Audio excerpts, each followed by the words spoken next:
Après 3 rencontres de championnat en l'espace d'une semaine, place à la Coupe de France.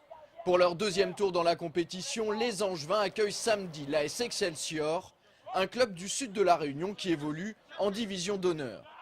Les hommes de Jean-Louis Garcia partent donc largement favoris face aux joueurs d'outre-mer. Mais attention, cette affiche n'est pas autant déséquilibrée qu'elle pourrait le laisser paraître. Nous rencontrons une équipe qui est de niveau nettement inférieur, à domicile, donc sur le papier nous sommes favoris et nous devons être capables d'assumer ce statut. On affronte une équipe quand même assez costaud, ça équivaut à une bonne CFA2 de métropole. Donc il faut s'attendre, c'est assez athlétique, donc ça va être une opposition qui va vraiment ressembler au tour précédent et à l'équipe de Poissy. Et souvenez-vous, contre Poissy, la bande à Brunel avait éprouvé les pires difficultés à obtenir sa qualification. Elle avait dû avoir recours aux prolongations pour valider son ticket pour les 64e de finale. C'est donc loin d'être gagné d'avance pour les Ligériens face à cette formation de Saint-Joseph, surtout s'ils ne parviennent pas à éviter le même genre de scénario qu'au tour précédent. On sait que la coupe, c'est toujours compliqué. Donc c'est pour ça qu'on s'est dit qu'après le match de Poissy, on aurait dû faire la différence plus tôt pour se rendre le match un peu plus facile. C'est ce qu'il va falloir essayer de faire. Dans le cas contraire, il faudra tout simplement faire preuve de patience. La résistance de ces équipes-là est toujours très importante pendant la première heure de jeu. Et après, ils peuvent avoir tendance à fléchir physiquement et c'est là qu'on fait parfois la différence. Pour forcer la décision, le technicien angevin devrait aligner la formation la plus en forme du moment. Pas question de parler d'équipe bis, signe qu'il ne prend pas cette opposition à la légère.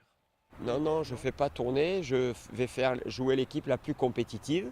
Alors si j'estime qu'il y a des joueurs qui sont fatigués, ils ne joueront pas, mais ils ne joueront pas parce qu'ils sont fatigués, pas pour faire tourner. Par contre, Jean-Louis Garcia devrait bien faire jouer l'alternance au poste de gardien de but, comme il en a l'habitude en Coupe de France ou en Coupe de la Ligue.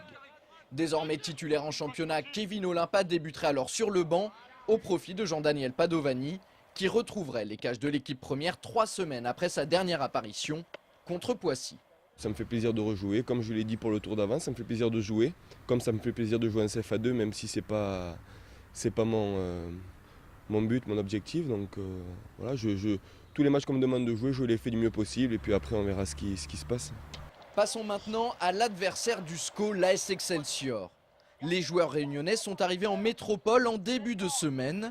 Ils se sont installés quelques jours en région parisienne où ils ont bénéficié d'infrastructures pour s'entraîner. L'autre info, c'est qu'ils devraient rejoindre l'Anjou dans la soirée.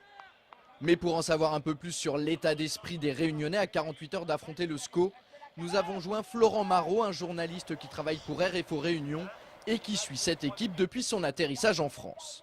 J'étais ce matin sur le terrain avec eux et c'est vrai que l'ambiance est très bonne, hein, ça rigole vraiment beaucoup. Donc à partir de là, on ne pense pas beaucoup au match pour l'instant du côté des Saint-Joséphois. Le plus important est de s'acclimater. C'est vrai que le temps est clément pour l'instant, mais ça fait quand même une différence par rapport à la Réunion.